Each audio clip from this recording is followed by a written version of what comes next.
Assalamualaikum warahmatullahi wabarakatuh. Bertemu lagi di channel Aryadin. Kali ini saya akan membagikan lanjutan dari pembahasan tryout kompetensi teknis, yaitu pada mata pelajaran PKN. Soal ini terdiri dari 10 soal dari nomor 11 sampai 20. Bagi Anda yang baru mampir di channel kami, jangan lupa untuk subscribe dan tekan loncengnya untuk mengetahui update informasi maupun soal-soal P3K Guru SD yang terbaru. Dan bagi yang ingin mengerjakan soal tryout ini gratis, linknya ada di deskripsi video ini. Dan bagi yang ingin bergabung di grup Telegram, juga ada linknya di deskripsi video ini. Mari kita lanjutkan ke pembahasan. Visi dan misi mata pelajaran pendidikan kewarganegaraan pada hakikatnya dimaksudkan untuk membentuk warga negara yang baik dan bertanggung jawab yang tercermin dalam perilaku dan kehidupannya berdasarkan nilai-nilai yang terkandung dalam dasar negara Pancasila. Visi dan misi tersebut secara lebih jelas dijabarkan dalam tujuan pendidikan kewarganegaraan sebagai berikut, kecuali yaitu yang agar peserta didik memiliki sikap yang sesuai dengan Pancasila dan mempunyai sikap toleransi terhadap semua orang. Pembahasannya, visi misinya ada 4 di sini.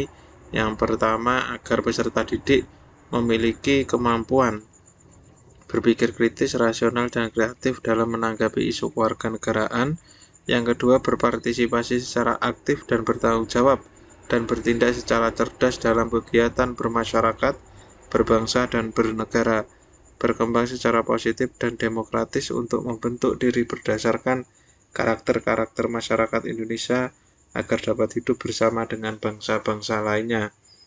Yang keempat, berinteraksi dengan bangsa-bangsa lain dalam percaturan dunia secara langsung atau tidak langsung dengan memanfaatkan teknologi informasi dan komunikasi. Jadi yang bukan merupakan visi misi dan dijabarkan dalam tujuan pendidikan kewarganegaraan, yaitu yang agar peserta didik memiliki sikap yang sesuai dengan Pancasila dan mempunyai sikap toleransi terhadap semua orang. Soal nomor 12, dari awal kemerdekaan Indonesia telah mengalami beberapa pergantian konstitusi. Kapan periode berlakunya konstitusi RES? Jawabannya adalah yang B, 27 Desember 1949 sampai dengan 17 Agustus 1950. Ini tidak ada 1 tahun ya. Nah, ini periode berlakunya konstitusi RES 1949 ini. Pada masa ini sistem pemerintahan Indonesia adalah parlementer. Bentuk pemerintahan dan bentuk negaranya federasi, yaitu negara yang di dalamnya terdiri dari negara-negara bagian, yang masing-masing negara bagian memiliki kedaulatan sendiri untuk mengurus urusan dalam negerinya. Ini merupakan perubahan dari Undang-Undang Dasar 1945 yang mengamanatkan bahwa Indonesia adalah negara kesatuan. Soal nomor 13, pengertian tentang warga negara tertulis dalam Undang-Undang Dasar 1945 pasal 26, yaitu yang A, orang-orang bangsa Indonesia asli dan orang-orang bangsa lain yang disahkan dengan undang-undang sebagai warga negara. Jadi warga negara dan penduduk itu berbeda ya pengertiannya. Untuk warga negara sendiri adalah orang bangsa Indonesia asli dan orang bangsa lain. Jadi orang Indonesia asli dan orang bangsa lain yang disahkan dengan undang-undang sebagai warga negara.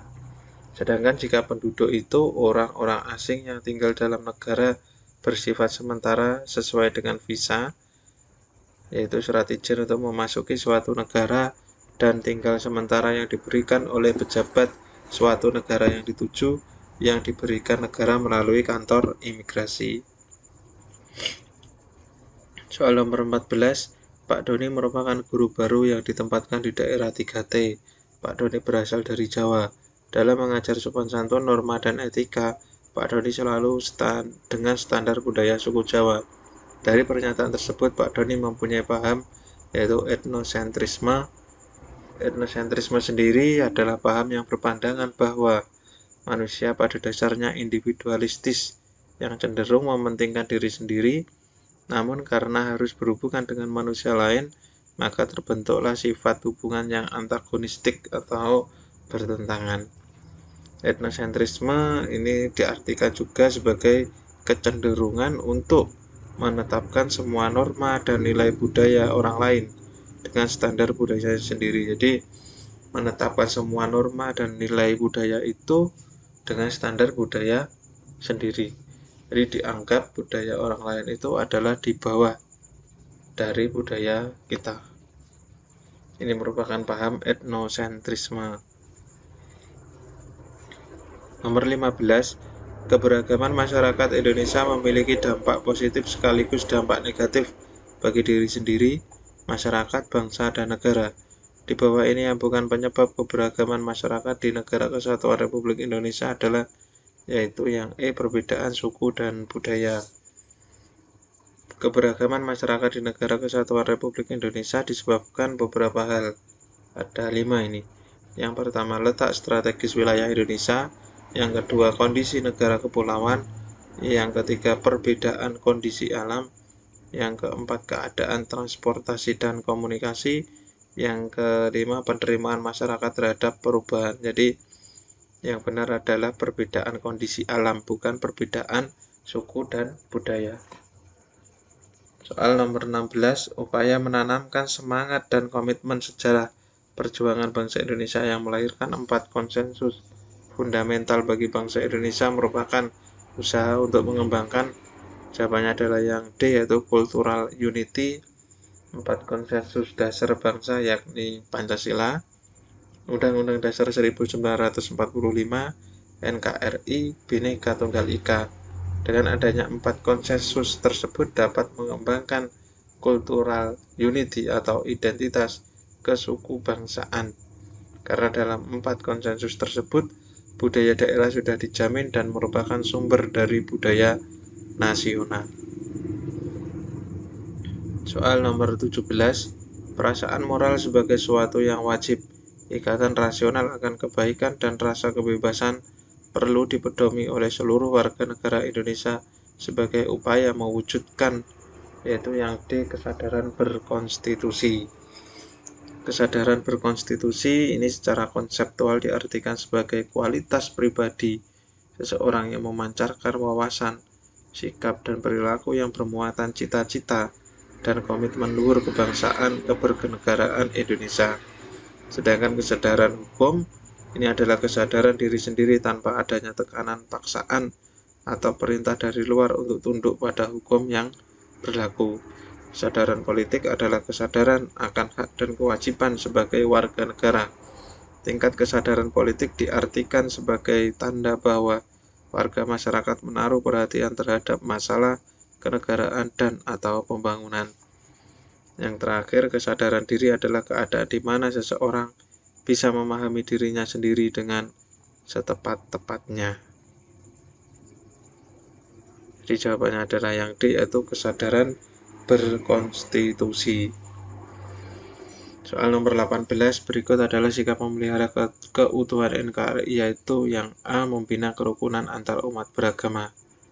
Pembahasannya ini rela berkorban untuk kepentingan bersama, cinta tanah air Indonesia, cinta produk dalam negeri, menjaga persatuan dan kesatuan, menerima teman tanpa mempertimbangkan perbedaan suku, agama maupun bahasa dan kebudayaan.